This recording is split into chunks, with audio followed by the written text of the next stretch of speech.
Благодарам, председателе, почитуван заменик министер, почитувани колеги, почитувана јавност. Ви се обраќам во името на 50% од популацијата во Република Македонија, затоа што 50% од популацијата се жени и ви говорам за социјалните и здравствените права на пола од граѓанките во Република Македонија.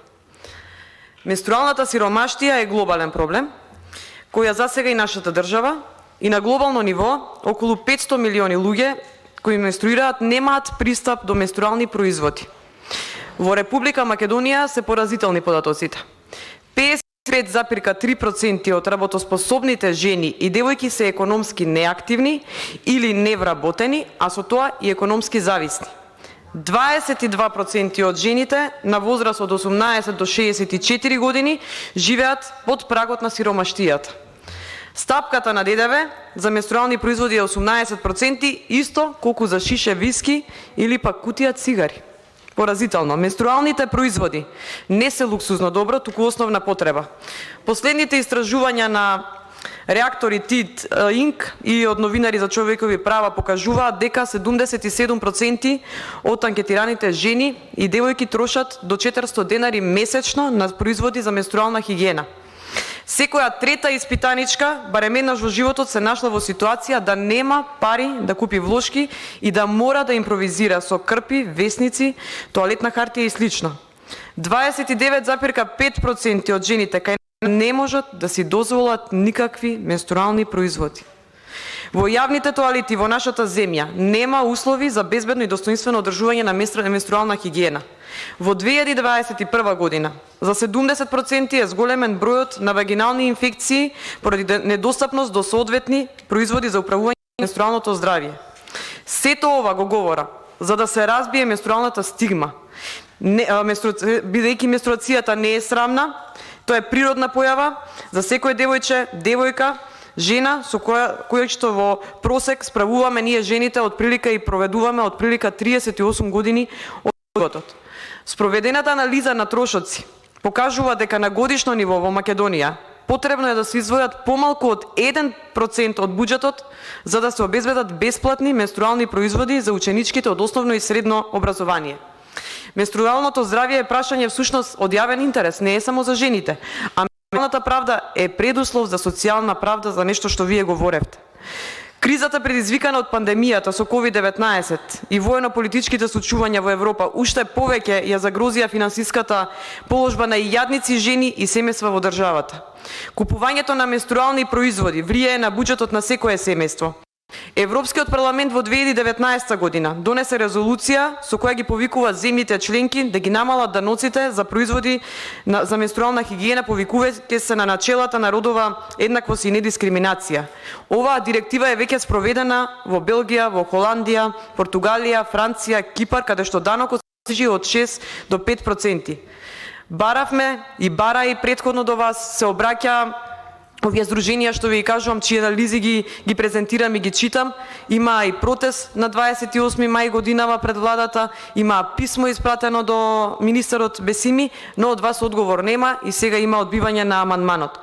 Значи, држава како нашата, која што се декларира како земја кандидат за членство во Европската Унија, треба да си ја преземе својата обврска и да го олесни одржувањето на менструалната хигиена, како што кажав, за 50% од населението.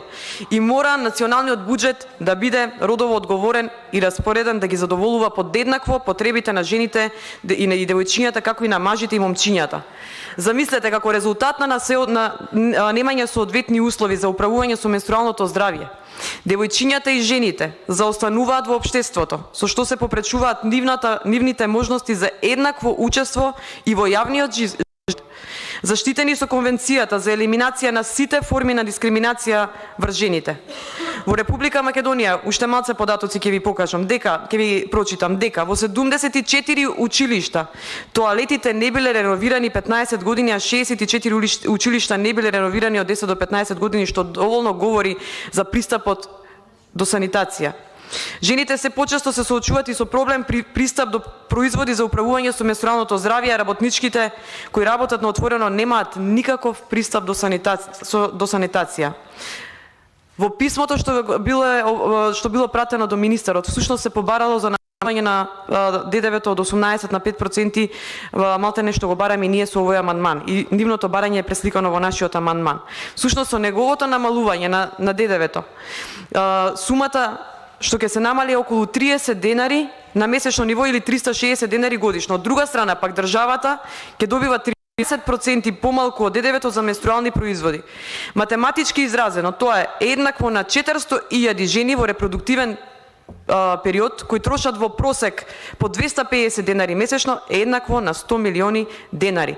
Од оваа сума сега на ДДВ одат 18 милиони денари, а со намалување на ДДВ-то од 18 на 5 во државната каса на месечно ниво би влегувале помалку само 13 милиони денари или околу 211.000 евра. Сето ова го говорам зошто?